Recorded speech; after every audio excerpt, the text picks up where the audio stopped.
In this video, we want to factor the polynomial x to the fourth minus 81, again using the difference of two squares. And so what we're going to do, you can go through your mental checklist. There are two terms, there's a minus sign between the two, and we can cleanly take the square root of each of them. So let's go ahead and take the square root of each of the terms. The square root of x to the fourth is going to give us x squared. And of course, the square root of 81 is going to give us 9. And so we can go ahead and set up our two sets of parentheses. And we can put the square root of the first term in each of the first slots. And we can put the square root of the second term, the square root in this case of 81 is 9, in these second slots for each set of parentheses. And then we want to put a plus and a minus. And so normally at this point, we would go ahead and circle the problem and say we're done.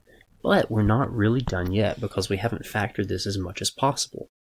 So looking at what we have x squared plus 9. Well, there's nothing else we can do with that.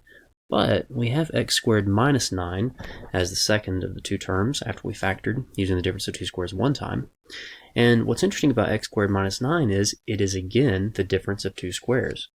So think about it. You can take the square root of x squared, and that's going to give you x.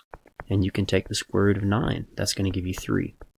And so this is something you want to look out for in problems where you're using the difference of two squares, where one of the items is going to have, usually the first one is going to have a power greater than 2, like it has a power of 4, for instance. So you want to look and make sure that you can't go ahead and use another method of factoring or the same method to factor even further. And that's what we're going to do exactly in this case. So let's go ahead and bring down the x squared plus 9, because nothing's going to change there. It just comes straight on down. But the x squared minus 9 is going to turn into x plus 3 and x minus 3.